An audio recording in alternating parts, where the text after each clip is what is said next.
Tonight we have Trent and Kristen Blizzard joining us from Modern Forager. They run modernforager.com, and definitely check out their site. They blog about their travels. They're some of the most well-traveled mushroom hunters I've seen. They take it really seriously. Trent has done a book on burn morels, and they use all the modern technology, GPS. Yeah, they're really serious hunters, but also have fun. They're not, there's no judging in what anyone does with their stuff or how they like to hunt. We were a little bit more wussy the time when we were with them and said, okay, we're done. But I would also say they use everything they find really well. Nothing goes to waste. They don't harvest more than they can use. And tonight's presentation is going to tell a lot about how they preserve their mushrooms, because it's really impressive how seriously they take sort of cleaning and preserving and using the mushrooms. They've spent about the last year writing a book, which they're going to talk about tonight, that is going to be released on October 13th. So you can go to their website and pre-purchase a book, and you will get a signed copy.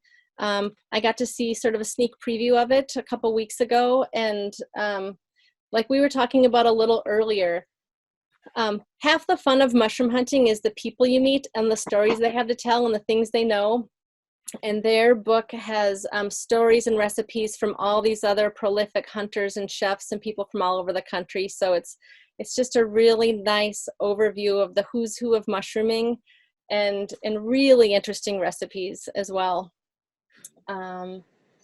What else? They do a series of webinars and do interviews with people. So there's just always something going on. And tonight they are giving away a book to one of our members. There's a link in the latest email. So you'd sign up to be on their mailing list, and then somebody will win a book.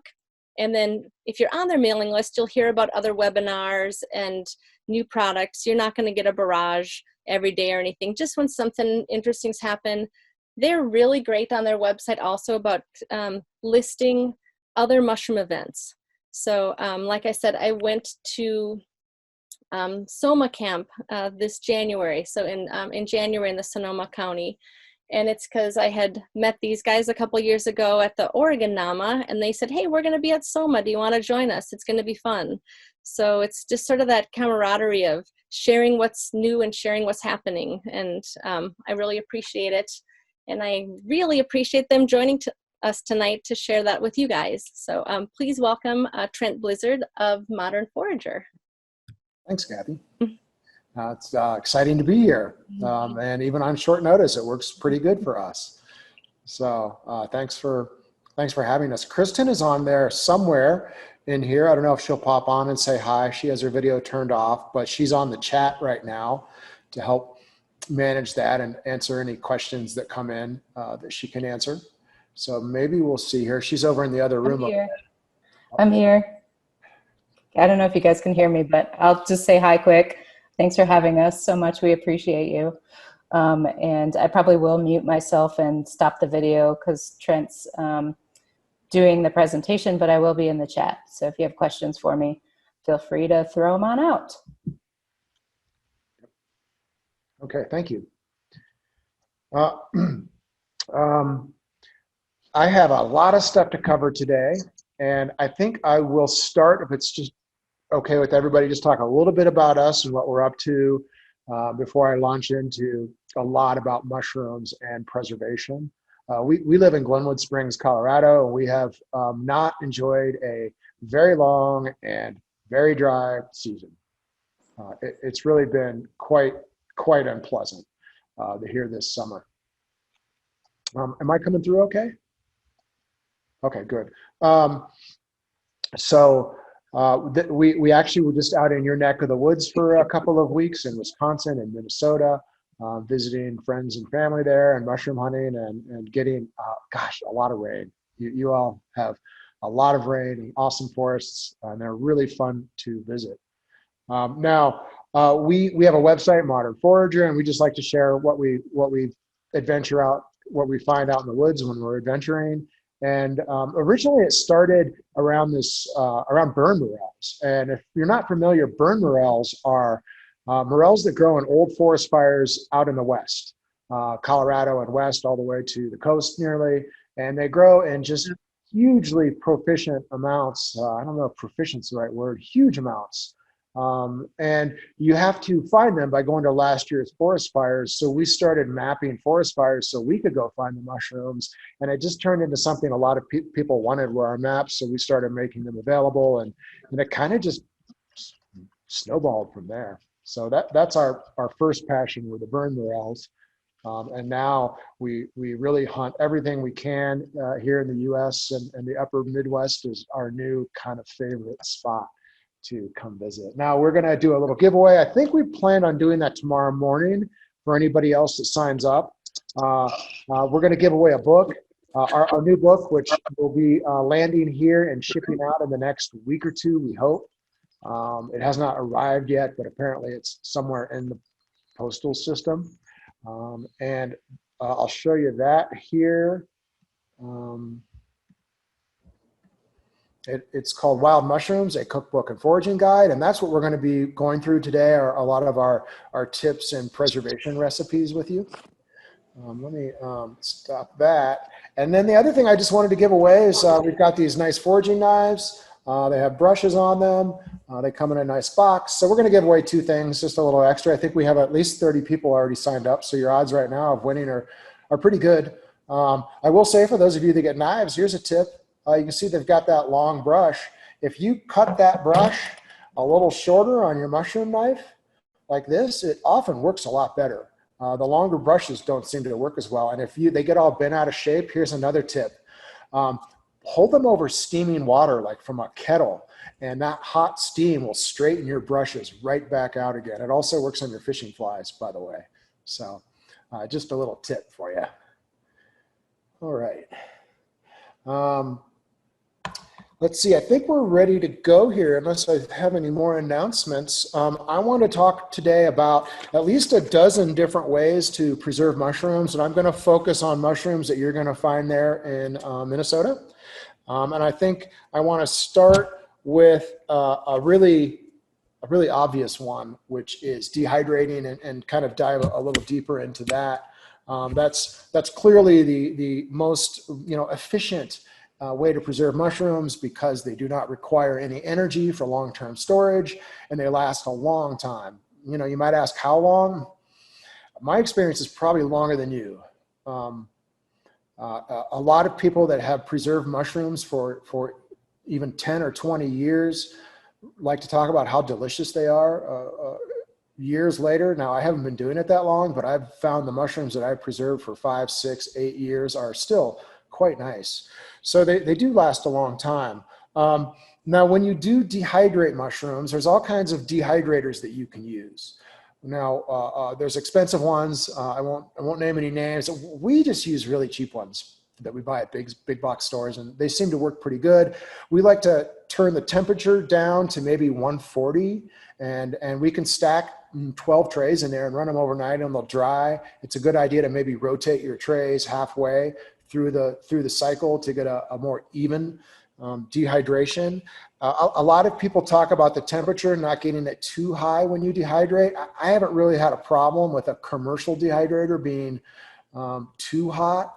However, I do try to turn it down as low as I can in the time that I have. So here's an example. If I stack 12 trays of morels and they're pretty high moisture content, I'm going to crank the heat up a little bit to get them close to dry. And then as they get a little drier, I might turn it down. But if I have some more finesse mushrooms and not as many trays, I might start at, say, 125 and have that run overnight. So I like to adjust the temperatures so that they finish overnight whenever possible, usually within about 12 hours, and depending on what I have in my trays. Now, some things that you can do when you're drying mushrooms is you can sun dry them a little bit too. And I'll show you a picture or a mushroom here.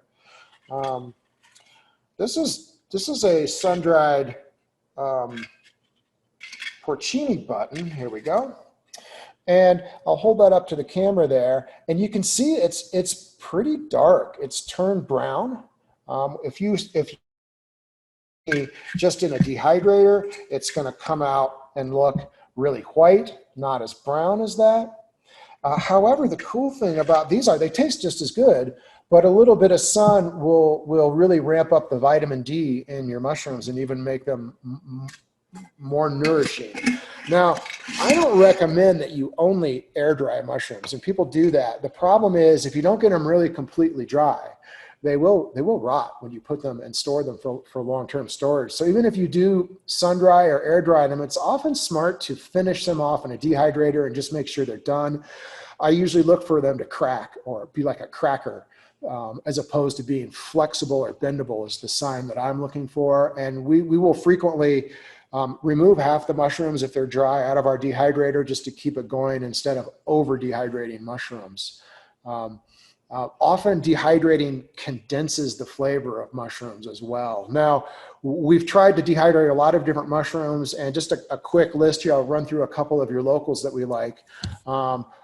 We find the black trumpets and the yellow feet, both Craterella species, to really dehydrate very well, and it's probably our preferred way to preserve those mushrooms. Porcinis and morels as well dehydrate wonderfully. However, I will say that porcinis change flavor when they dehydrate. They get a different flavor. So a fresh or a frozen porcini will taste different than a dried one. And for morels, it's the way to go. I would even say that a dried morel is probably better than a frozen morel. They have more flavor even than a fresh morel. We have tried them all side by side, fresh, frozen, dehydrated, and freeze dried, and they all stack up very nice against each other. They all taste wonderful. So I kind of like, why go through the extra trouble and energy to freeze them if they're just as good dehydrated? Now, when you do dehydrate, they're going to get quite a bit smaller.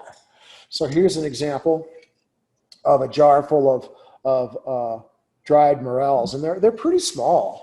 I'll open this up, and of course, I have a giant one sitting on the top, so it's not really a good example.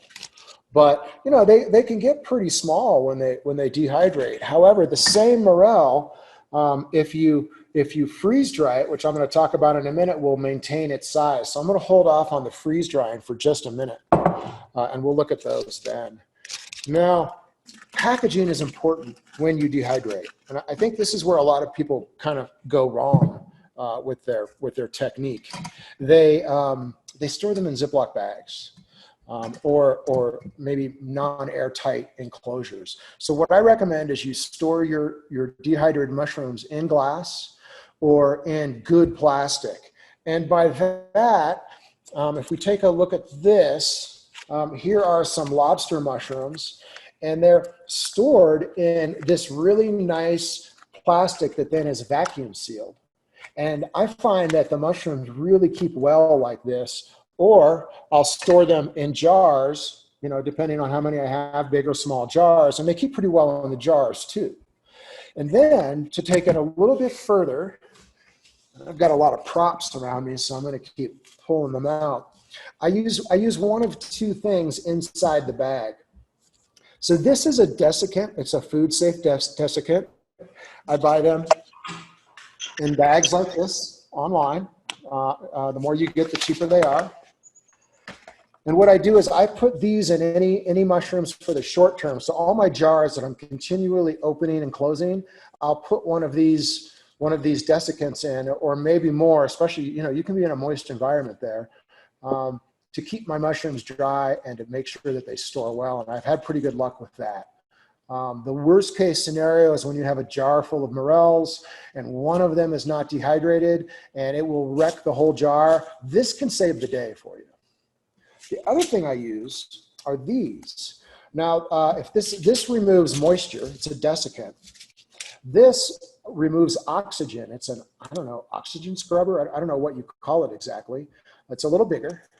And what I do with these are I put these in my bags that get vacuum sealed, and they will remove the oxygen from inside the bag to an even higher degree after you vacuum seal them.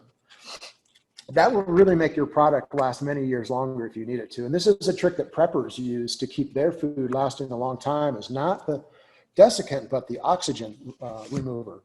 So these come in these come in big bags. After you open them up, you're going to want to put them into a jar because they'll remove all the oxygen from the air around them, and they'll lose their life. So you always want to keep these really airtight. So I store them that way. And so what you'll see is in my preserved mushrooms, things that I preserve for the long run and that I've kind of packed in vacuum seal, I put them in these, I put these in them, like say these lobster mushrooms. And then when I get ready to eat these, I'll open them up and then I'll put them in my jar so I can enjoy them for a couple of weeks or a month or however long it takes. And at that point, I would use one of these with them instead of an oxygen scrubber. Because if you're constantly opening and closing your jars, you'll defeat these oxygen scrubbers. They will lose their efficacy. I'm going to see if we have any questions on that. I see a couple questions on what not to dehydrate. That's excellent. I will finish. I do like to dehydrate my taki as well. I don't have as much experience with that particular mushroom being here from Colorado. In terms of what I don't like to dehydrate, definitely not chanterelles and hedgehogs. You can do it. However, the results are just not very good.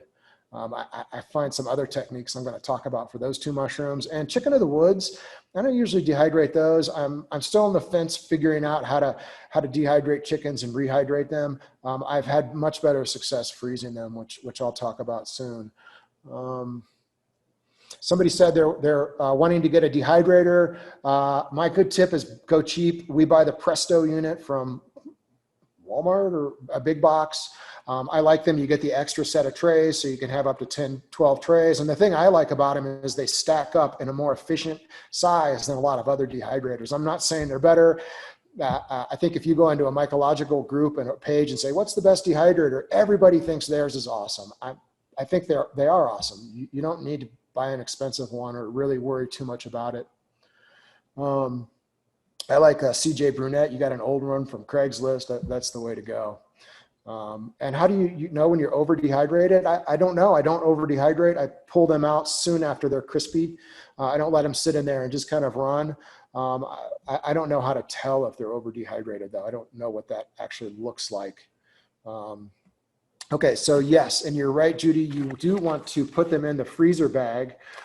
You shouldn't need to freeze them though. You do say, I don't know if there's any benefit to freezing the mushroom. The only exception I would say to that is with turkey tails. If you want to dehydrate your turkey tails, they have a bug in them that will defeat the dehydrator and stay in there, and you'll open up your turkey tails next year and there'll be bugs at the bottom and they'll be half eaten or fully eaten. You'll have nothing but dust. Now, if you've had that experience with other mushrooms, it's possible, because I'm not in your ecosystem, that you have some bugs that get into maybe morels that defeat the dehydrator, and in which case you might need to freeze them. However, that has not been my experience with anything so far except a turkey tail. I think though in the world of mushrooms, it's dangerous to assume your experience in one state of the country is going to be the same in other areas of the country. So I'll leave it at that. A recommended expiration date. You know, I just put the date on here that I preserved them. This one was preserved in 2020. So I know when I picked these in Colorado back in end of July. And I think they last for as far as I can tell, indefinitely if they're properly stored. One more tip or two. I just want to show this in the field real quick. We use this often in the woods. A hanging basket. We camp a lot, so we're always worried about how to save mushrooms when we're in the field. And there you can see porcinis and morels. We put them in here to keep fresh air moving across them, and it really preserves their life, and they can kind of start the dehydration process. Inevitably, they will end up back in a dehydrator. This works pretty good. However, I did it in Minnesota or Wisconsin here in the last couple of weeks. I put a bunch of black trumpets in here because I didn't have electricity to dehydrate, and they did not do well. They started to turn black and get that kind of rotteny thing going that black trumpets do. So it doesn't work for all mushrooms, this technique, but it still works pretty good for many. So we use that big white herb hanger pretty often when we're in the field. All right, and dehydration, that's good. It's good to get past that. start getting into some more fun things. I'm going to talk about freezing next, which I think is the next most important way to dehydrate preserved mushrooms. And freezing, I especially do with chanterelles, and chicken of the wood and hedgehog are my 3 favorite to freeze, I think. And I also love to freeze porcini. I'll show you some of those. And lion's mane are also ones that I freeze.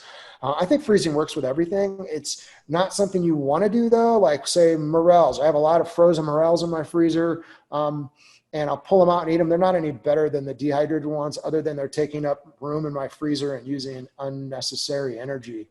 Feel free to freeze them.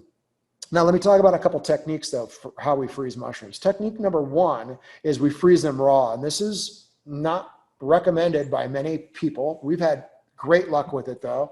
Let me grab some of that. So here's a pound of frozen porcini, and these are raw. You can see these here.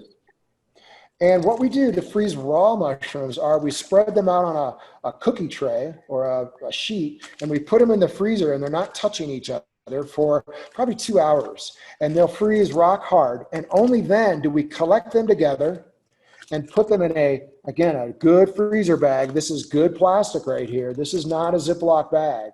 And we vacuum seal it and we freeze it. This is from July of 2019. And I feel pretty good about fresh frozen mushrooms lasting a year. And I just ate a bag of these just a couple nights ago, and they were delish. So now we'll see how they go into the second year when they're frozen fresh.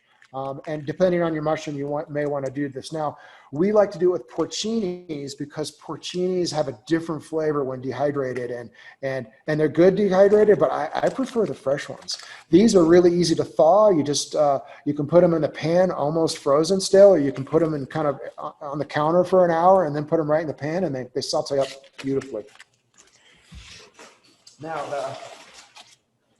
the second technique we use to freeze mushrooms is we saute them in maybe a little butter or oil, maybe add a little salt or seasoning if you want to. I usually don't add too much. And then when you're sauteing them, they'll start giving up their liquid, and you can freeze them at that point while there's still a lot of liquid in the pan. Freeze them in their liquid. It might look kind of like this. These are porcinis too. Or you can keep cooking them, and they will absorb their liquid back. And as soon as that liquid is absorbed, take them out of the pan, cool them off, and freeze them. We do let them come down to room temperature, and then we always pack them in good plastic bags and give them a good freeze. Now, one thing I'll warn you about, here's an example. I don't have many of these in the freezer, but I pulled it out. See the freezer burn on that? This is just a plain old Ziploc bag. And they do not preserve well in the freezer. Your mushrooms will look pretty bad after a year in a plain old Ziploc bag. It's worth getting the good plastic bags and freezing in those. You'll have a much longer shelf life, especially if you can kind of put them in that little sealer and give them a little vacuum seal. I feel like the plastic is more important than the vacuum. So if you do have a sealer that doesn't do the whole vacuum thing, don't stress. It's the plastic that really makes the difference. And the reason is, I think the Ziploc is still permeable by air. So there's some air moving back and forth. And so you're drying your product out inside the freezer. Let's see. Adele said you only have to freeze for 3 days after they're dried. That sounds about right to me. I do 2 days, but I'm kind of lazy, so they might stay in the freezer for a week after I dry them. I don't keep them in the freezer, though. I just put them in there temporarily to make sure that I'm killing bugs on my turkey tails or whatever your mushrooms you're worried about killing the bugs on. See if there's any questions in there. What kind of bags do you need to buy, Trent? Look, I get the freezer bags here that they come on a big roll, and you can seal both ends to make the size bags you want. Lately, though, I've had a lot better luck just going on Amazon and buying 100 all the same size. So I have, I have different sizes. I have probably 4 sizes, and they're all the same. And the bottoms are already sealed, and all I do is fill them and seal the top. And I just like it because it's a time saver. And then the other thing I do is I store them like this. After I seal them, don't forget this. Try to flatten them out. Even before you seal them, if you spread it around and not make it real lumpy, you'll get way more product in your freezer if you can get them to look like this first. And that can be kind of hard with some, you know. Here I've done not quite as good a job, but I still tried. And that's a 16 ounces of fresh mushrooms right there.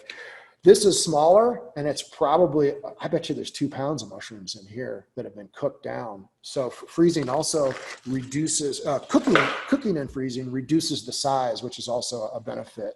Are they a certain mil thickness? I don't know what they are, Jane. I just buy the kind of standard freezer bags, and I'm not sure which one is gonna be thicker. Let me show you another thing I do. So this is kind of fun. This is what we use in our camper when we're camping. This is a little portable vacuum seal unit, and you push this button here. Oop. You can hear that? It runs a suction through there, and it's battery. You plug it in and charge it in here. So we charge it up when we go camping. And then we buy these bags, which are food saver bags. Now, I don't know what mill these are, but they're that same good plastic. They're better than Ziploc bags. And they have this hole right here, and you just, after you fill it, you put it right there, and it sucks all the air right out of it. So you have a vacuum seal right there, and then you can put it in your camper freezer if you have one. But this is a nice unit to, if you want to seal. I would discourage you from doing it all the time, because these bags are a lot more expensive than those big those rolls of just vacuum seal bags.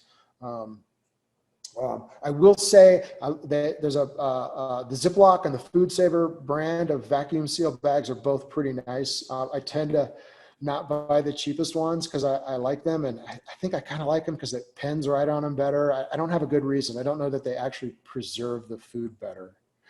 So this has another really cool benefit. And I'll show you here with this jar right here. Here's a jar, a standard wide mouth mason jar.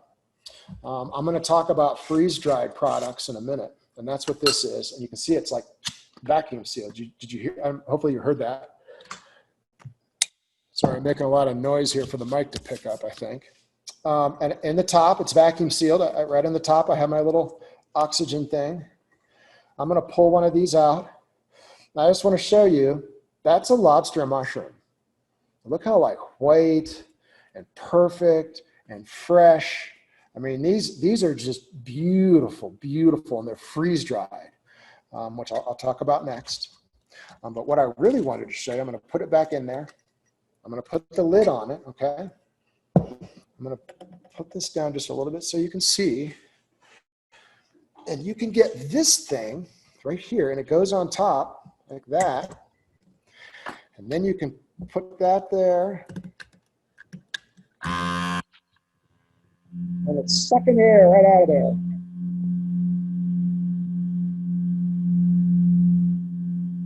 I think it's done. It makes a little different sound when it's finished. Hopefully I did it right the first time. And then you can just kind of gently take it off, and oh, it didn't work. We'll try that one more time, okay? It has about a 1 out of 15 failure rate. Of course, it did it live on camera. I use this all the time. We'll try again, maybe. Oh, there it goes. It seemed like it changed a little bit, so I think this time it caught. There. And now it's vacuum sealed. You can see when I push it, it doesn't pop in and out. And so you can do this with your dried mushrooms. You can do it with your freeze-dried mushrooms. You can do it with any products. And then you can use these bags as well if you want to do freezer bags. So I really like this, and these are super cheap. These are like $8 or something at Tractor Supply, or what is it, L&M you have up there? I'm not exactly sure, but they don't cost much, and they have a lot of uses. So I like that little product. All right, I'll just put that lid back on.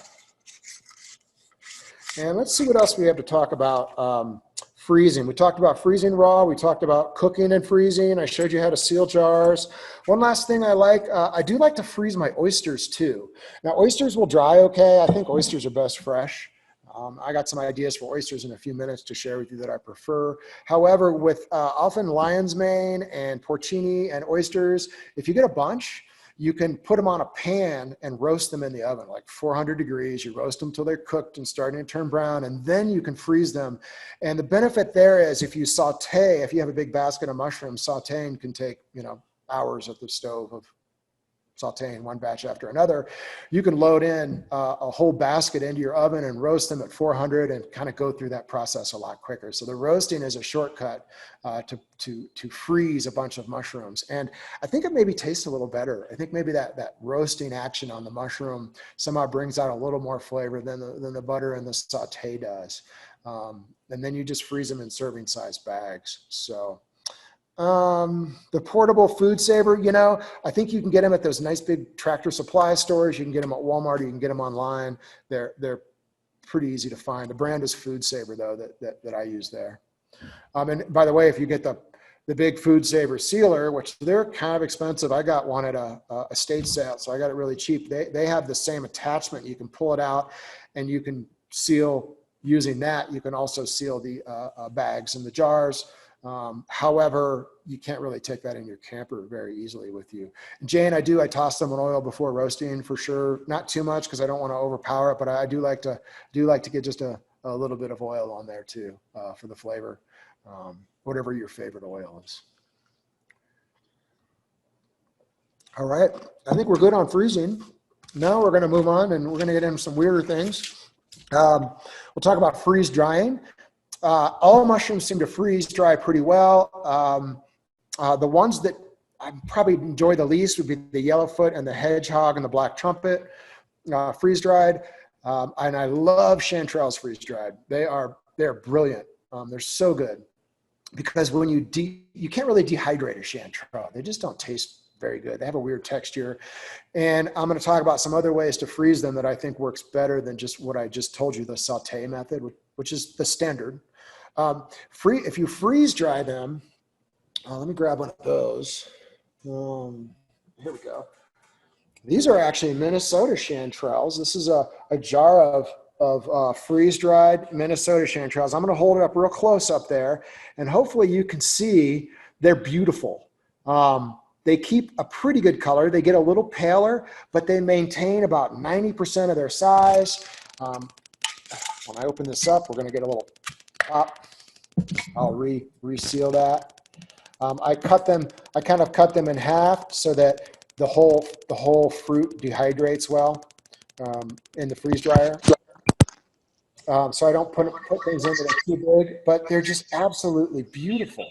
And the smell, they smell like fresh mushrooms. They're so nice. So this is a freeze drying. It's great for chanterelles and other species as well. The problem with a freeze dryer is many. First of all, let me show a picture of one in case you're wondering. They're pretty expensive. They're anywhere from $2,000 to $3,000 and maybe even more. They look like this. So they're pretty big. And I have this model. I have this 4-tray model, and it comes with this compressor on the compressor. It takes about 36 hours to run a batch, depending on the temperature. It uses a lot of energy to do this process of applying a heavy vacuum and heating and freezing and heating and freezing so that the water comes out of the food product. They're kind of loud. Now there's a lot of problems with them, but when you freeze dry, you're going to get a product that is going to be more nutritious. They hold a lot of their nutritional value better than dehydrating. You also get a product that looks absolutely beautiful. I showed you those lobsters and how white and nice, and they look like fresh cut. Here's some morels that are the same way. These are freeze dried, and they look so fresh and nice compared to dehydrated mushrooms. They will store, they say 25 years. I think if you want to keep things for the long run, you're not going to do any better than freeze drying. That's what a lot of preppers do now. Got gnats in here, excuse me. The freeze dryer will store your products for a very long time. The other benefit is, as a mushroom person, you need to find other uses for them. We like to freeze dry a lot of different fruits and vegetables for snack foods or just because they're super yummy. In terms of mushrooms, let me just see if I covered everything there. Yeah, in terms of mushrooms, I've been experimenting with a few other fun things. With medicinal mushrooms, I don't know if any of you make tinctures or treatments with them, and they don't taste very good. And sometimes the tinctures, I don't want that alcohol flavor. So I've been experimenting. I had a lot of lion's mane, so I made a tincture out of it. I used Trad Cotter's recipe, which is in our book. And that's alcohol, and it's a double infusion, alcohol and water. And normally you would drink that tincture. What I did instead was I took the whole mess of liquid, the water, the alcohol, the lion's mane, and I freeze dried it into this powder. And then I can give it one more zing in a blender, and I have a really nice edible mushroom powder. It's fully biodigestible. I tend to, I can put it in anything. I tend to like put it in capsules in a capsule maker, and you can put about 250, 300 milligrams of lion's mane into a capsule that way if you don't want to eat it raw or dehydrated. So that's an idea. The other thing is, this is a new experiment for me. This just is going in today. This is a chaga, really condensed tea. I actually made this in an Instapot at low pressure. I'm kind of, and it has, I think, 100 grams of powdered chaga and about that much water, 4 cups maybe. And I cooked it a couple hours in low pressure, made a really dense, heavy tea, which then I will put into the freeze dryer now and reduce it back down to something that I can hopefully consume the whole chaga product, not just the tea. And I'm not a medicinal expert. If I can't tell you if this is better for you or not. I get the hunch that most people that do tell you what the right way to do it, they don't know either. They just breed it. They're experts. So I don't know if that's the best way to do it, but I do enjoy finding other things with the freeze dryer. And we have a lot of snacks and a lot of food we freeze dry, and have found it to be fun that way. It's not an economical decision. It's not cheap. I can't tell you it's a good idea to do, but gosh, it's fun, and you get some really good food out of it. Yeah, Instapot's like a crock pot. However, it gets hotter. So I did that particular tea. I did it in like 3 hours in a pressurized situation, not a full canner, which runs, I think 15 PSI. It's probably more like 5. So it doesn't get quite as hot as a pressure cooker, but it gets hotter than a crock pot. That's what the Instapot is. I'm just looking through your questions here. Also, if you're foragers, I will, all that stuff you forage, we love to freeze dry. We do a lot of asparagus and fruits, a lot of apricots that we get here, things like that. I don't know about the nutritional density of the two, freeze drying versus dehydrating. However, it is kind of widely accepted out on the media that freeze drying preserves the nutritional qualities of food better than dehydrating does. I can't tell you any more than that. So, yeah, we're gonna talk about chaga. I'm almost done with freeze drying here. I think it's good on that. Let's talk a little bit about chaga and tea. And on that note here, I have somewhere here we go.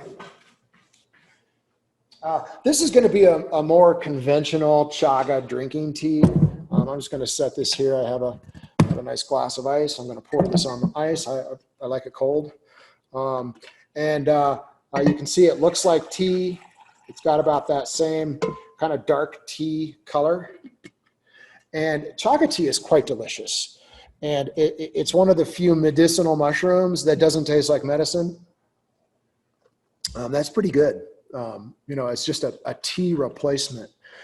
And the way we make that and really preserve the chaga is we dry the chaga, we break it down into smaller pieces, and then we simmer this in like a crock pot, or we do it on our stove. We have a little thermometer and we run it for, Kristen may jump in and she usually makes it, but 6 to 12 hours maybe until it gets to the right color. And then we keep reusing the chunks.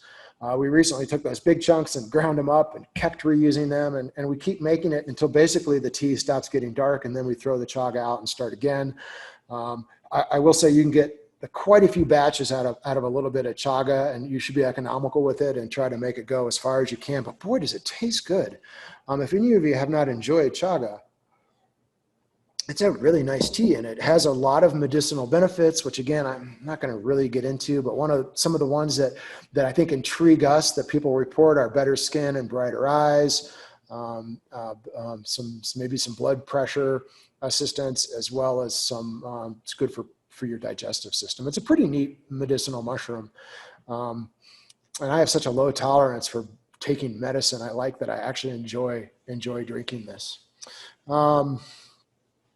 Let's see. Somebody did say you've read that you're not supposed to boil it. I think that's really interesting. I've read that everywhere, and I've looked for research on it, and there's a little bit of research. There's a lot of stuff about chaga and medicinal mushrooms. I'm not sure that it's really based in science. Frankly, I don't know that people really know exactly how chaga works and what it does and there's so many active ingredients. So yeah, should you boil it or not? I know this tea, we don't boil it. We keep it at 140, but for the other stuff, we boil the heck out of it. I think you might have to do a little bit of research and determine that on your own, if that's how you like to do it. All right. So that's tea. Let's talk about pickling. I love pickling. It's a great topic.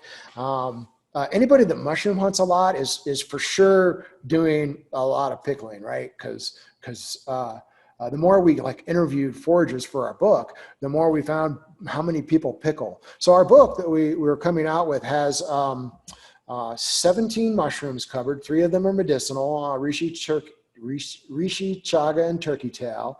A few are more strictly West Coast: candy caps and truffles. And I think the rest are all found on matsutakis, which are not found very often in Minnesota. And the rest are found widely in your environment. And then we have 25 foragers that we interviewed for the book. And each one has a page, and we tell their story, and we're really kind of interested in the origin stories and what they tell us. So we're really kind of taken with this idea of meeting people and hearing their stories and how they got into foraging and what they forage for. And then they all shared recipes. We have all these recipes from, some are well-known chef types. We have there in Minnesota, you have Alan Burgo contributed a few recipes. Chad Hyatt, whose spot we're taking today, contributed a few recipes. By the way, one of them in there is a chanterelle, candied chanterelles. Oh my gosh. He took fresh chanterelles and cooked them down in like a sugary syrup. I forget what that's called. Half sugar, half water.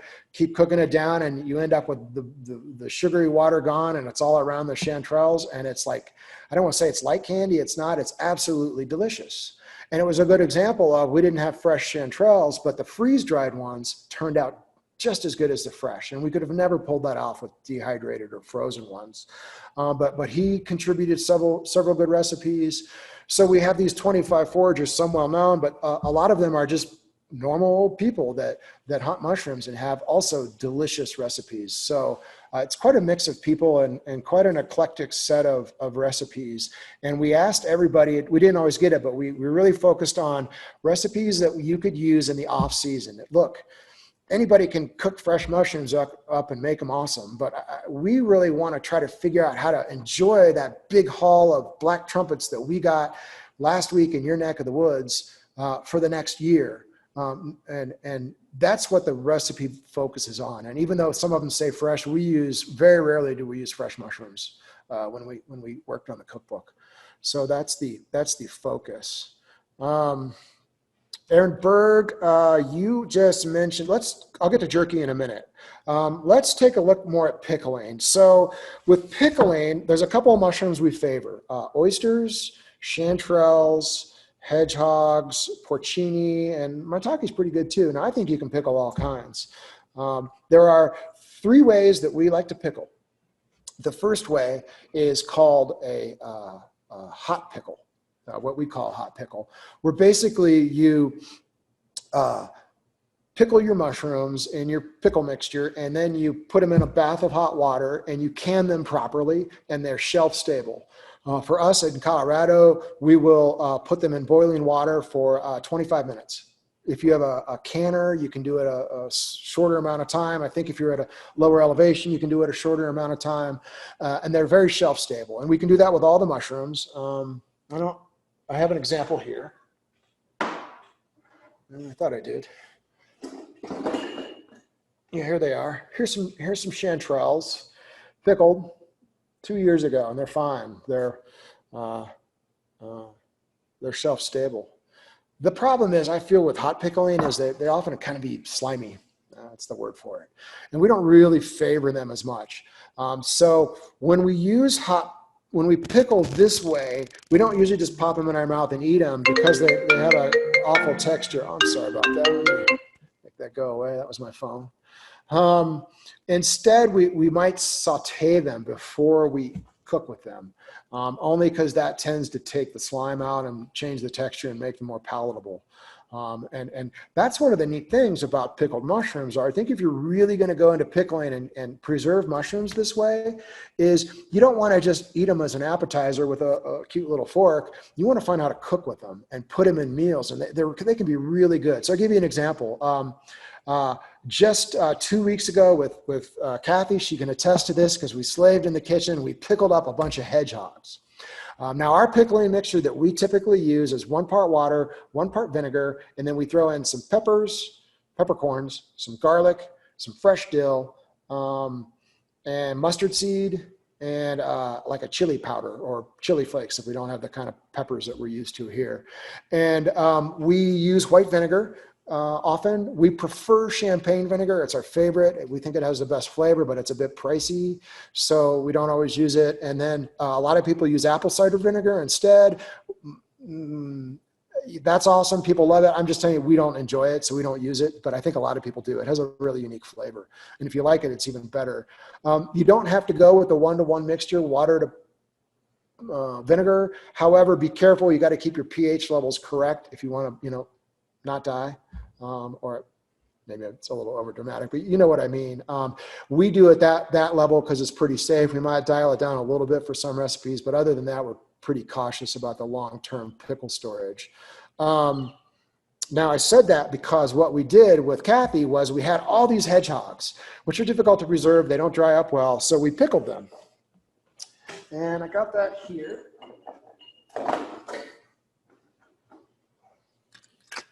A lot of stuff here. Let me get to it. Yeah, here we go. Here are pickled hedgehogs in that same liquid I just told you about. And these are what we did with these. We had like stuffed bell peppers last night with, ground. We don't eat meat, so it was ground fake meat and wild rice from Minnesota and some breadcrumbs or something. And they needed a little something extra. So we opened a jar of these and added them to that food. And it's delicious. It brought a little bit of tang, and it was a really nice part to the dish. And I just encourage you, pickle things, but learn how to use them or try them in other recipes in replacement for like fresh mushrooms. And you'll probably find that the pickled version of your mushrooms can really add to the dish. So that was hot pickling. Our preferred method for pickling is cold pickling. And what we do there is, and that's what these are, by the way. These are not canned. These are not shelf stable. These go into the refrigerator and stay in there until we eat them. And we will try to eat these within 6 months. I don't know. I think they'll last indefinitely. Frankly, they last for a year and we still eat them, no problem. So I don't know what I should tell you as a safety person, how long you can keep them. But what we do is we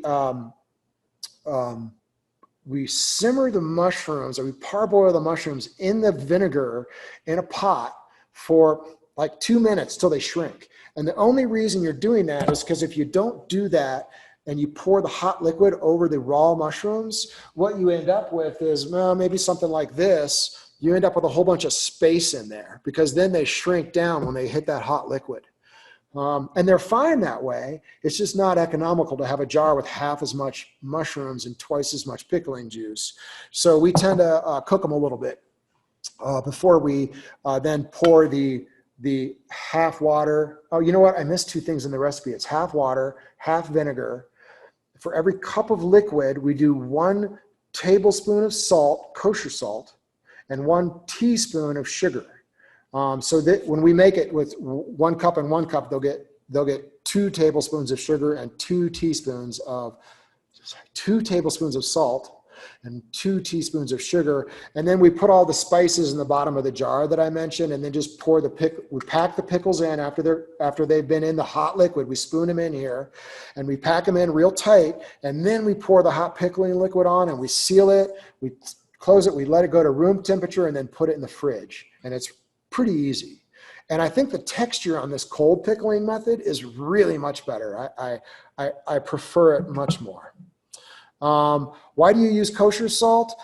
Barry, I think the answer to that is it's what we always have in the cupboard. And when recipes call for kosher salt, table salt is much saltier. So you have to do math.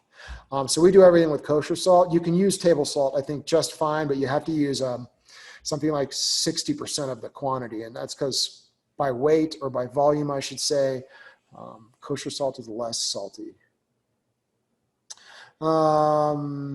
Pickled mushrooms could be used, they can be used so many places. They really can bring out your creative in your cooking to start putting these into things. They're pretty fun. So I'm going to let Kristen answer any questions about pickling that you put in there. She'll get them answered for you right away. Well, I talk about the third way we pickle. This is called quick pickling. This comes from Olga Kradig-Cotter. That's Trad and Olga Cotter of mushroommountain.com, who wrote a very important book on growing mushrooms and microremediation. And this is called quick pickling. And oh my gosh, is it quick. We take our mushrooms, we parboil them for a few minutes till they get small in size. We pack them into a jar and we pour onto it store-bought vinegar-based salad dressing. This is a French vinaigrette right here. I don't know what brand, we just bought it in the store, cooked these up real quick. And they come out as these just pickled, marinated like cocktail pickles. I don't know what you call them. They're really good. Wow. And they take like 5 minutes to make. Yeah, those are good. And they take like 5 minutes to eat. Mine are already all gone. And a few days later, they taste great. I only keep these in the fridge for about 2 weeks. I don't think these are going to store as long, but gosh, they're fun. That's my last jar too. That'll be gone now that I opened it, because they're about 2 weeks old, and that's about good enough. But that works really well with oysters too, and chanterelles. I think for us, it's usually oysters and hedgehogs that we would use that technique for. Let's see. You guys are having a diamond versus kosher salt. Yes, different. They have different salt. If you use diamond salt, you do have to use a different amount. So that's good to be savvy too. Pickling. I think that was everything for pickling. Let's talk about jerky. I'd like to show you some mushroom jerky, but somebody ate it all, Kathy. We like to make it. It never lasts, and I don't have any to show you. But I think you can imagine. Here's the situation. We do the same mushrooms, especially chanterelle, oyster, are the two we typically use for that. I think any mushroom would work. We also actually do romaria where we live. I don't know if you want to be doing those there. I'm not really sure the jury's out on eating romaria. But I think you can do a lot of different mushrooms. I bet you maitake would be good this way too. Basically, we take our mushrooms and we parboil them again, the raw mushrooms, and then we marinate them in a jerky marinade. I like a soy sauce, sugar, kind of that teriyaki flavor with some black pepper and maybe some garlic or whatever you want to put into it. Worcestershire sauce, whatever flavor you make jerk beef with. And then we let it marinate overnight. You can also cook it in the marinade if you don't want to parboil it in the water and then speed up the process a little bit. That works fine too. And then you lay them out in a dehydrator tray and you dehydrate them. I like to go a little lower temperature because I don't want to turn them into crispy jerky. I want them still to be like flexible. And they have the same texture as jerky. They're delightful. And I'm not a big fan of oyster mushrooms, but I will always pick oyster mushrooms and make a big batch of jerky because they're so good. And you can experiment with your jerky seasoning to get the flavor you want out of those. I think Kathy, we had oysters when you were there, I think, didn't we? Yeah, it was oysters. Super Yeah, and good. they were, I mean, yeah, it was like 5 minutes. We opened the dehydrator. yeah, they were gone. I mean, they were so good. So I would recommend, I think it's a good way to preserve. Now, I haven't made them last very long, but I think if you vacuum seal them, they're shelf stable. I think if you dry them a little bit more, you can put them in bags and keep them around for a while. I can't tell you how long you can keep jerky as a preservation method, though. We'll have to figure that out. Glenn says maitake jerky is great. Do you pickle dried mushrooms? No, I've never done that. I have freeze-dried pickled mushrooms, but I've never pickled dried mushrooms. How do I keep them from being too salty? Yeah, you just don't put too much salt in. I personally use soy sauce, Worcestershire, black pepper, sugar or maple syrup, and something to make it a little spicy, like some more cayenne type in it. And I don't find that too salty. So I think since it's the same as beef jerky, it's pretty good. But you might be really sensitive to salt, and then probably jerking isn't going to be the way for you unless you can tweak your recipe a little bit. Okay, so that was jerky. The next fun one I'm drinking right here. This is a preserved chanterelle drink, and it's pretty good. I've still got my chaga working over here. Those kind of go good together. I could mix them. This is shrub. Now, shrub is pretty cool. Set that over there, get it out of the way. You can't see it here. Here's like a jar of chanterelle shrub from last year. And basically, shrub is a drinking vinegar that you can make and pour into soda water, like I did in this one. I drink it in soda water, or you could add it to different types of mixed drinks, which they do in kind of fancy bars now. They add different shrubs to mixed drinks. So a shrub as a drinking vinegar is super easy to make. It's half vinegar, or I should say equal parts vinegar, equal parts water, and equal parts chanterelle. You can do anything you want. I know we have choke cherry shrub in the fridge right now. We also have pine cone shrub in the fridge, which our friend Jane gave us last night. She's also in the book, and it's really good. Same technique. We cook the chanterelles in this hot, sugary, vinegary liquid for 15 minutes, half an hour, whatever you want. We strain out the chanterelles and we put the liquid in a bottle, and it's sour and sweet and chanterelle all at the same time. And then we drink it all year, and it's really fun. You can do that with other types of mushrooms. We do it with matsutake as well. I don't know if other mushrooms would be that good. Honestly, I don't know if you want to make a soda out of porcini or chicken of the woods or maitake. However, the chanterelles work pretty good. I will say you want to pick really fragrant chanterelles, the kind that are really apricot-y, and those special ones that you have in Minnesota. Not all states have to make that with, but it's so refreshing and fresh. No one's been doing that, I don't think. I feel like we kind of figured that one out on our own. So you can do it, and nobody was going to be like, oh, I've had chanterelle shrub. Not going to happen. And if you keep it in the fridge, it seems to last it doesn't last that long for us. We're down to maybe one or two bottles. It seems to last for a year. I do notice in clear bottles, you can see, I don't know what it's called, the little stuff that's in vinegar that grows like the mother. You can see that in here over time develop, but it seems to keep just fine. It's just vinegar and sugar. So it also preserves pretty well. Debbie, I don't know what switchel is. Ooh, resinous polypore. Now, Aaron, that might be great. I have never had those until we were introduced to those by Kathy. Thank you. And oh my gosh, those are such a fun mushroom. I have some back here at the house. I put some on agar to see if I can grow them. And I've got dehydrated ones I want to grind up and see if I can make a good broth out of them. What a fun mushroom you have there, that resinous polypore. That was totally new to us. Thank you, Kathy, for showing us that awesome mushroom. Switchel. Okay, it looks like it's It's probably similar to that, except with the shrub, that's how we're making it, with just two things, vinegar and sugar. And we prefer the champagne vinegar just because we like the flavor, but I think you could do any vinegar you like. All right. Now, the other thing you can do, let's talk more about chanterelles here and some other preservation methods. Because we get, in Colorado, we on a good year, will get enormous amounts of chanterelles, like more than you know what to do with. And ours are really fragrant and really nice and better than most states have, honestly. However, in Minnesota, you have a very similar chanterelle that is very nice as well. So, I think if you go to California and have some of theirs, you'd be like, these aren't as good. As those nice little ones that are in the upper Midwest. Oh, those are good. And you can do some fun things with those, preservation-wise. So let's see here. Let's talk about, this one is kind of fun. This is chanterelle jam. And I've got two sizes here to show you. I'll bring them back so you can see the size. Really easy to make. This half chanterelles and half apricots. And all we do is follow the recipe on the inside of the box of jam pectin. Is that what you call it?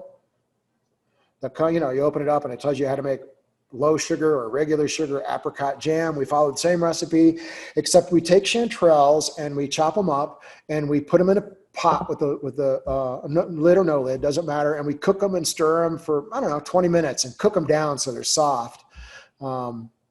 And then, well, you know what? I think before that, we actually we chop them up and we blend them before that we cook them. So they're all shredded up and blended up real good in the blender or the food processor. Then we cook them down and until they're just cooked and soft and they're juicy.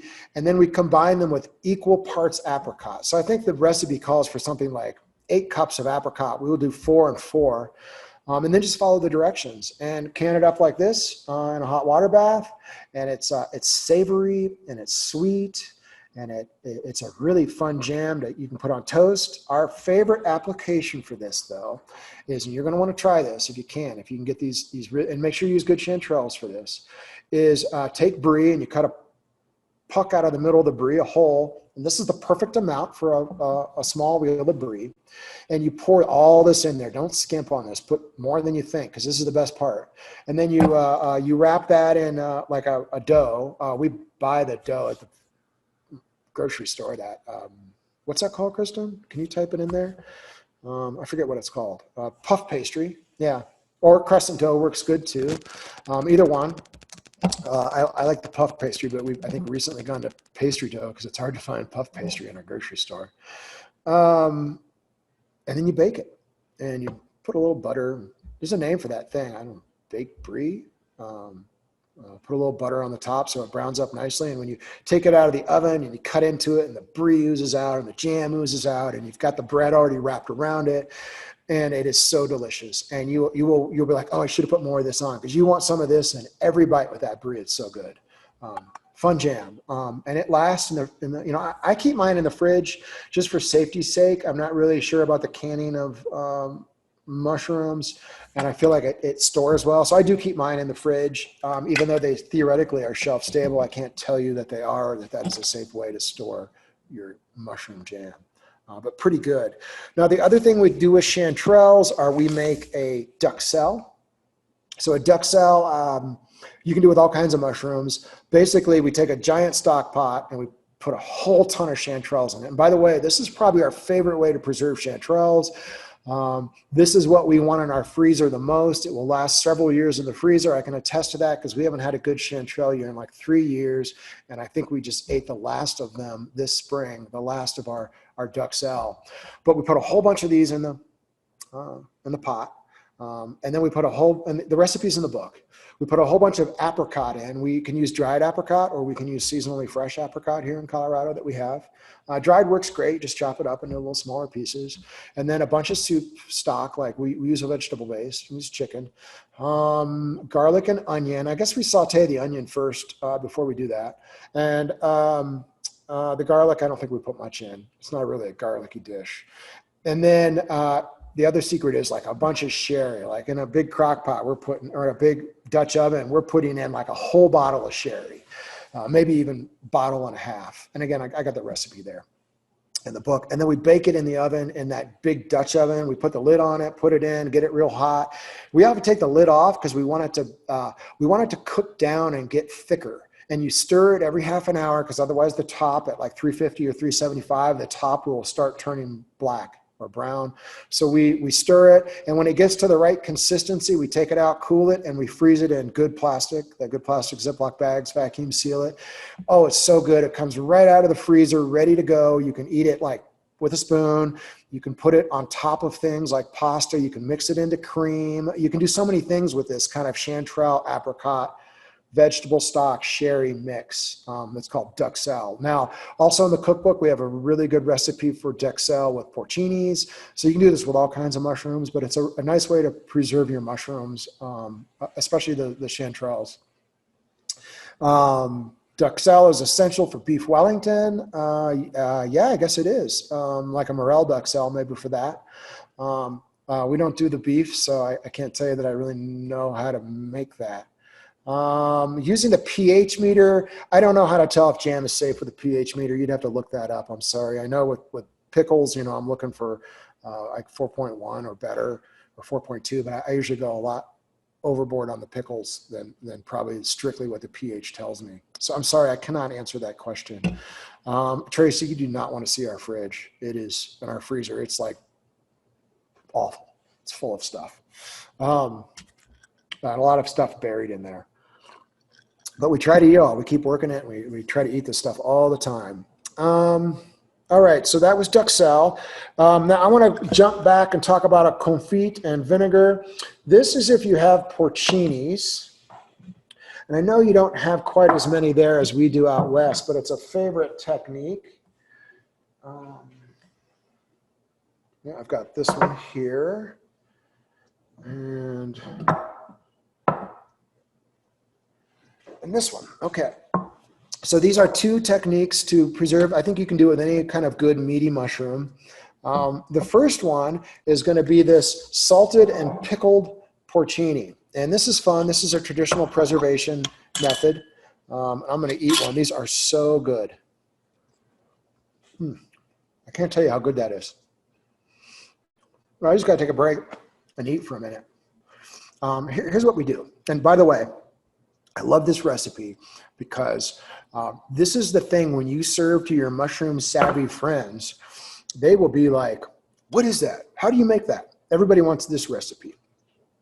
And what it is we take our porcini and we put them in a bed of kosher salt. I don't think it matters what kind, but we got boxes of kosher salt. We really put a lot of salt around the porcinis after they've been chopped up.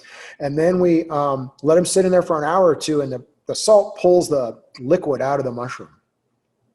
And then we take that and we wipe the salt off as much as we can. Don't stress about it.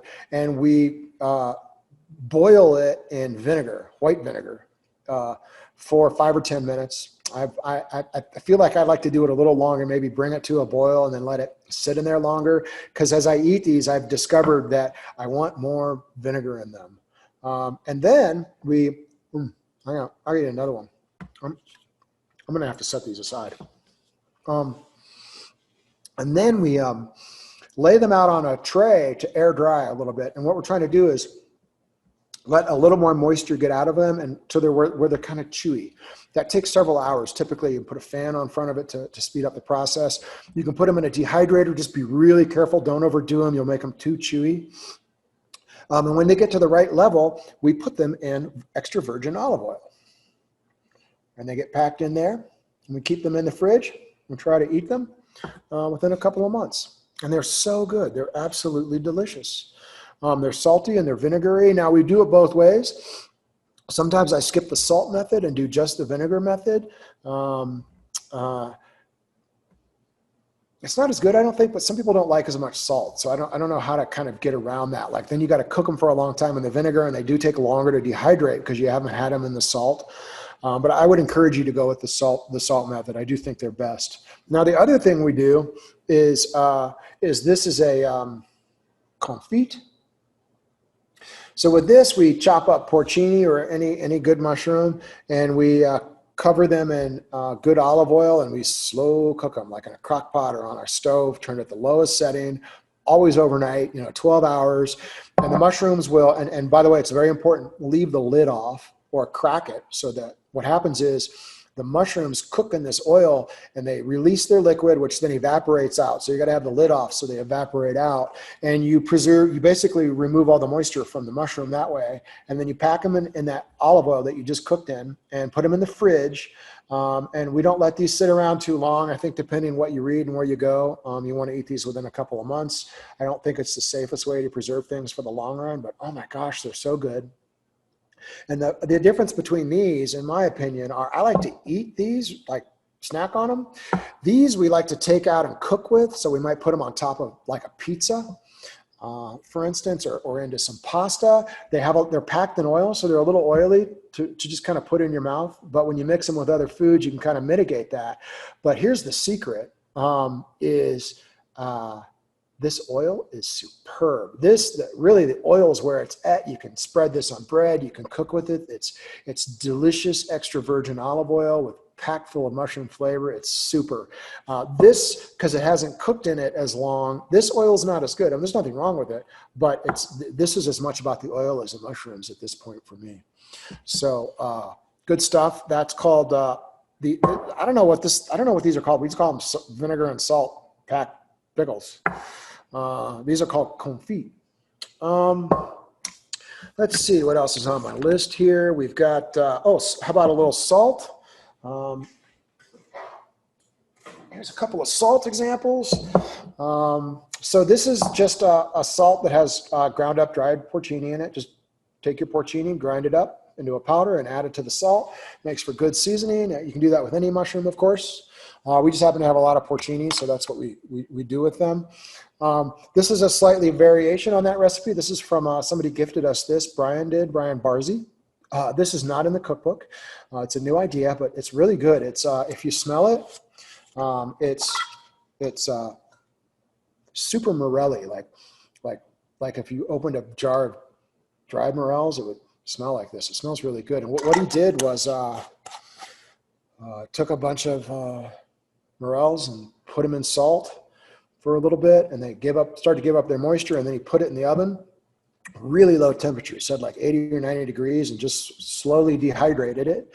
And when it was all done, he scraped it up and put it back into a blender because it was all kind of chunky at that point, and ground it up, and voila, you've got a tasty morel salt. Now, you don't want to eat raw morels, but at the same time, these are such small quantities, I don't think you need to worry about it.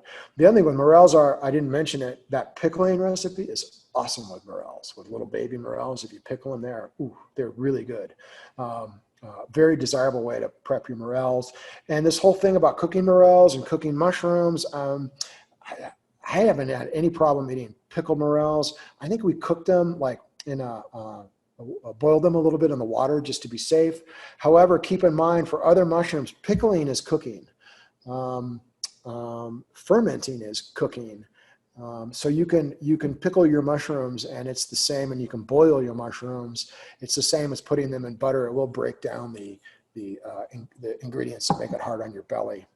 So the salt seems like a good way to go if you have a lot of mushrooms. Now, if you don't have morels, the way to do this is you take your mushroom with just a little bit of water and you cook it and boil it so that the flavor goes into the water, and then you pour your water onto the salt and do the same process, kind of heat it real slowly to evaporate the liquid, and then you can maybe even put it in the sun, and then you can put it back in the blender, and you've got all that mushroom flavor infused into the salt.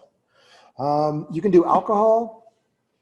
This is, I get this wrong. I don't drink, Kristen, what is this? It's not whiskey. Bourbon? With candy caps. And now you don't have candy caps there. They're only in the West. And this is a fun way to preserve dried candy caps. And it has a lot of flavor and smell to it. And you can cook with this. I know just last night, Kristen made whipped cream with this, put it in the whipped cream to give it a little extra flavor for something we were making. But you can do this with chanterelles. You can pack chanterelles into vodka, fresh chanterelles, and let them sit for a little bit to infuse the vodka, and then put the vodka in the freezer. I don't know how the fresh chanterelles work in the vodka. You want to freeze it afterwards, but you can introduce chanterelles and yellow feet into alcohol using that technique. We're getting near the end here. I think that is about it. Powder, I mentioned, it's good to powder up your mushroom. I don't use it as a preservation technique because I keep them whole until kind of when I need them, and then I powder in small batches. And the reason is I feel like powdering can remove some of the flavor in the long run, like they don't store as well. So I don't powder now to use over the years. I would dehydrate and store them preferably in good plastic and a vacuum sealed, oxygen free environment, and then powder them in the future when I wanted to. We have an excellent recipe in the book from Alan Burgo and if you haven't tried it, it's one of his famous recipes. It's he uses walleye and he encrusts it with lobster mushroom powder, and then he cooks it like normal, which means frying it, and boy, is that good. And you should try it because the lobster somehow adds its flavor to the crust of the walleye or whatever kind of light white fish you might use, but they're in Minnesota, hopefully walleye.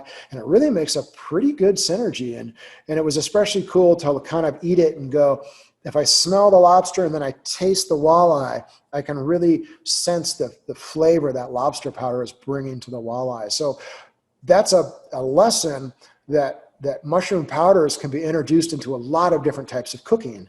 One recipe that we have in our book that we use a lot of our less popular dried mushrooms on is bread. We bake a lot of bread in the winter, and we have an absolutely killer recipe for mushroom bread. You can use any kind of mushroom. We use black trumpets. We use this thing called hawk swings here, Sarcodon imbricatus. We've used porcini, we've used morels.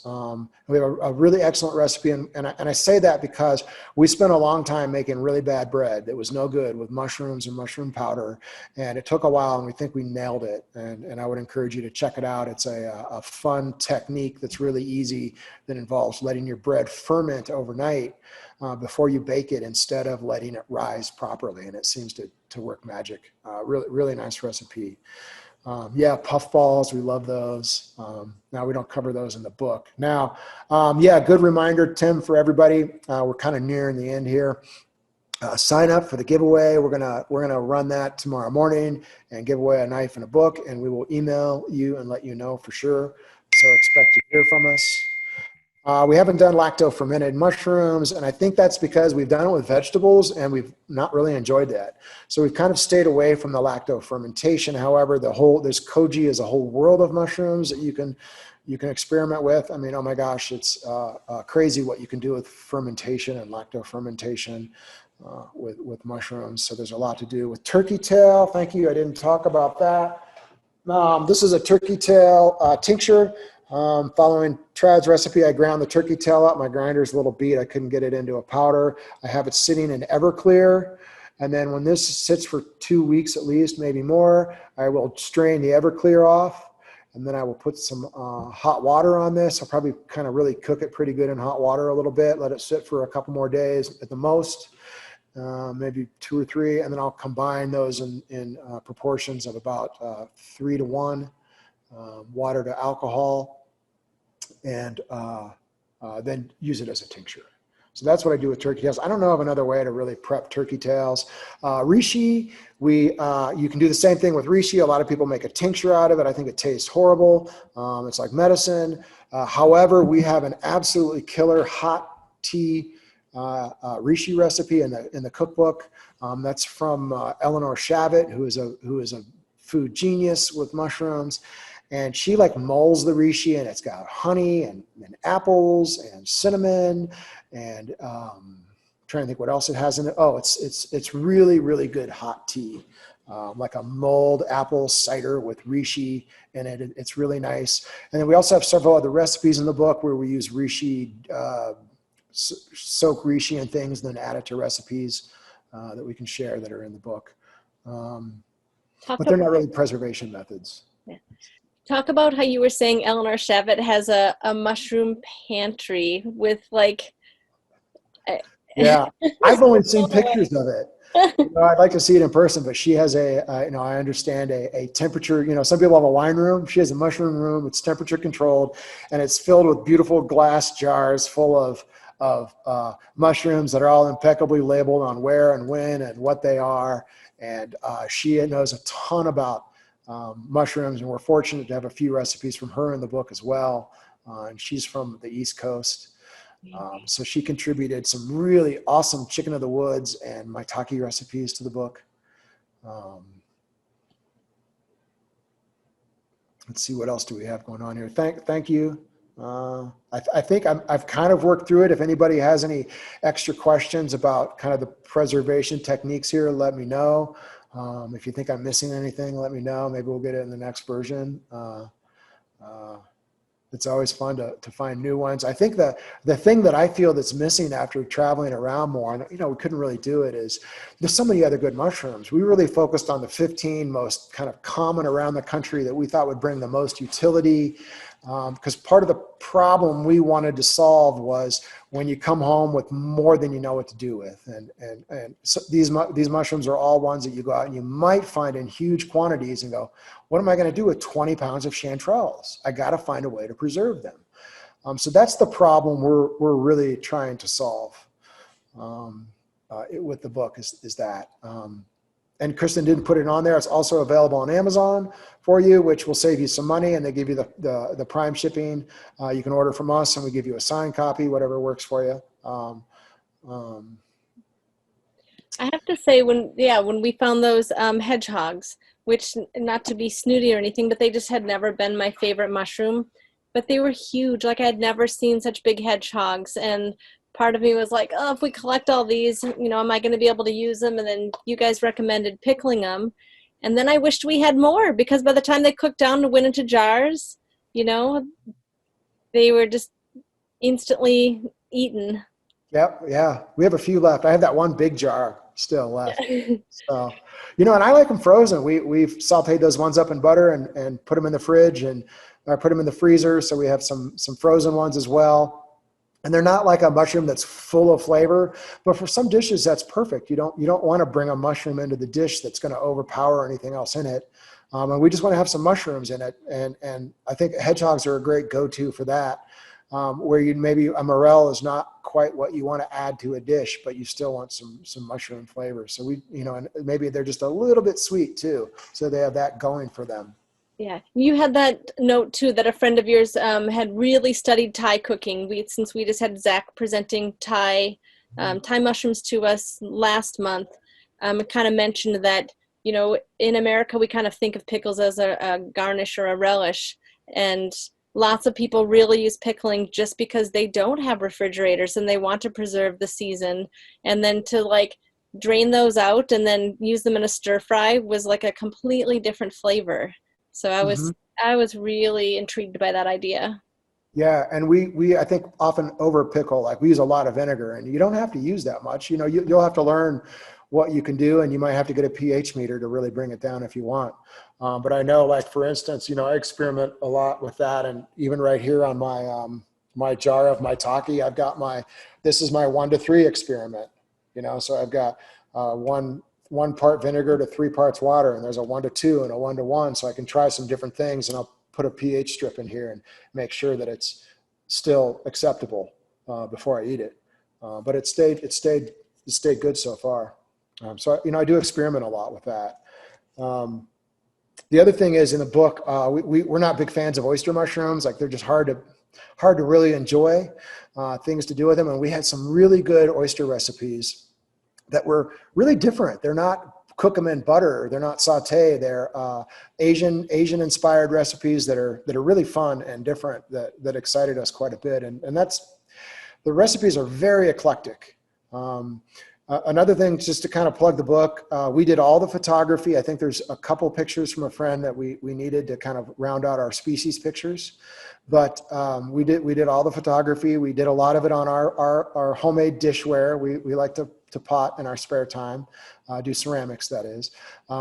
So that was kind of fun to use. And the pictures, I've learned, I don't know if it's like this with all cookbooks, do not judge a recipe by the pictures. And there's some that are like, oh, these pictures turned out great. And others, they're not like the pictures are bad, but they don't look as appetizing. And it is no indication of how good a recipe is, what the picture looks like. There's zero relationship. So don't let those pictures and recipe books guide you too much. You also really turned us on to the yellowfoot chanterelle, which I Mhm. sort of passed up on occasion just because it seemed like there were a lot of them. And you talked about dehydrating them and how there's an amazing recipe for the like a yellowfoot tart or pie or like a savory pie galette. Yeah, there we Yeah. go. Yeah, I should pull that up. We made that last night. And ate it last night. And we really like dried yellow feet. And we often combine them with black trumpets, but we really enjoy the flavor of those and think they're a kind of an under collected mushroom. They're hard to collect. You got to pick a lot of them, but they dry up pretty nicely.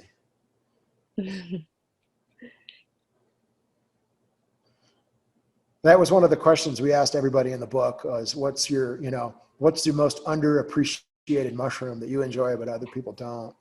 And by the way, your Minnesota guy, Alan, said resinous polypore, and we're like, resinous what? And he told us about them. So we'd heard about them, but we didn't know what they were, what they looked like until we found them with you. But some people said yellow feet too, and that's I think Kristen's most favorite underappreciated mushroom. Barry, who was one of our past presidents, would always call the resinous polypore, which is also the ischnoderma. He would call it ischiderma, and I'm like, it's not ishy, it's good. Uh-huh. Well, I think insipid was the word we saw attached to it, Yeah. and I couldn't disagree more.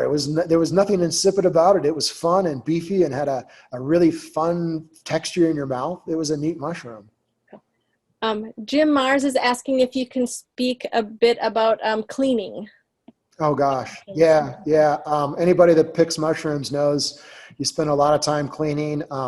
Generally speaking, we're fans of washing mushroom before we dehydrate it if it needs it. I don't like to dehydrate mushrooms with dirt on them. I've had very little problem with washing mushrooms.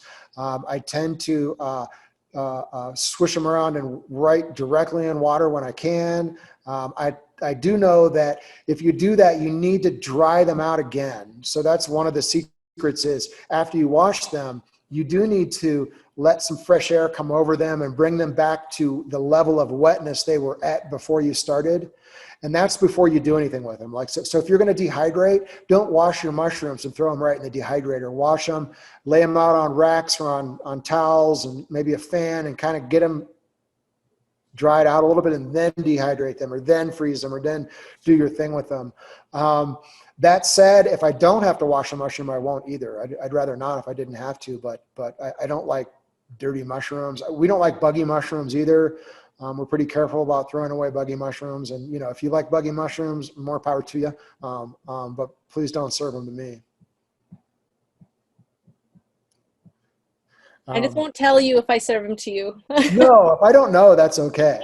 Yeah, I don't think that it's just a mental thing. They probably don't matter and they probably taste just fine, but there's just something about them. And we're so careful with our mushrooms. You're not going to see bug holes in any of our mushroom collection.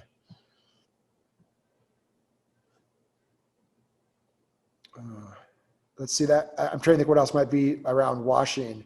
The other, you can mitigate a lot of washing by cleaning them in the field with your mushroom knife. I do think a lot of mushrooms, like chanterelles are a good example. If you put them in your bag dirty, the dirt has sex in the basket and there's more dirt and they stick to the mushroom and it just gets really no fun when you get home. So the other thing we do is we always try to have if we're collecting any mushroom that's dirt, we want to have a mushroom bag that has holes on the bottom, like the webbing. And, obviously people do that so spores will come out and repopulate, but we do it because the dirt can fall through and out of the container and actually leave the mushrooms to I think a large degree. And that if you ever collect in say a 5-gallon bucket, you'll see the mushrooms at the bottom are filthy and gross. And that's why commercial pickers do it, because I don't think they're actually eating those sandy beasts. Air compressor, yeah, that's the enlightened way to go, is to use an air compressor to blow the dirt off of your mushrooms for sure. You've made it when you have an air compressor to blow your mushrooms. I got a space out here. I think I'm going to have to install an air compressor. when you go out west and they go to these mushroom stands where they have, you know, you don't see that so much in the East or Midwest or even in Colorado, but you go out further west and you're driving around, there's so many people picking mushrooms, and there's these commercial stands everywhere, and every town has one. And you go in and they have these tables with air compressors where they have their commercial pickers clean their mushrooms before they get them weighed at the scales and sell them. And they love the air compressor.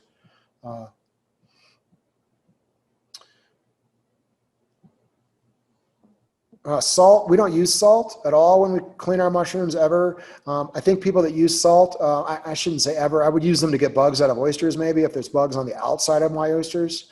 I think people use salt for morels too, where they have bugs in some areas. We're lucky where we pick, we don't get bugs in our morels. But I think the use for salt is primarily to encourage the bugs to leave your mushrooms, in my experience. Good questions coming in here. Yeah, any other questions, or anyone who's not able to access the chat to ask a question, have a question?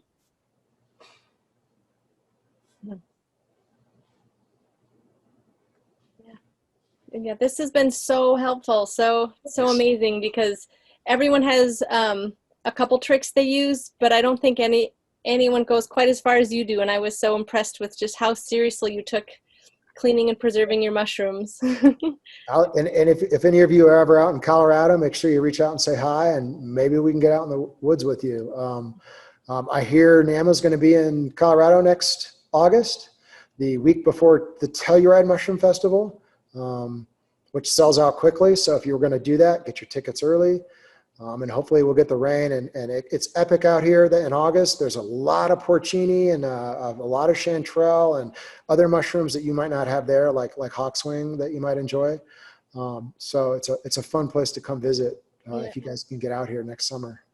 I think there's pictures from a NAMA foray, I don't know, 10, 15 years ago, and there's people just from here smiling, holding giant porcini, which, I mean, we get some porcini here, but they're smaller and they're buggy, and we don't just get to go pick giant ones the size of our head, but we dream about it. Yeah, you know, every place has their stuff though. Like I wish I could get maitake. I would just really want to come and hunt maitake and chicken of the woods. Oh my gosh, what a fun mushroom! When you see that, like all your endorphins pop in your head because you see this big orange thing in the woods. And I love that mushroom. So that you kind of got to travel around and find those fun mushrooms, I think, to really get into it. And meet the other mushroom people. I think that's kind of how we started the conversation, is that it's, everybody, it's a tight community, and it's a growing community, and gosh, we've just learned a lot from a lot of different people. And I so appreciate you guys joining us tonight, especially on such a short notice. I know their book releases on, or is available on October 13th. You can pre-order it before that. Well, thank you guys for your enthusiasm and knowledge, and for always sharing it. I know that I felt really lucky that you contacted me and we were able to connect at Soma, and then later on in Minnesota. It's like, I think we all love showing off our area and our hunting spots. Well, I'm going to sign off here and let you finish up your meeting. And, if you have any closing stuff, thanks for having us. Thank you guys. Any last questions for these guys?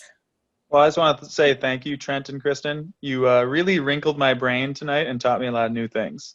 Thank you so much.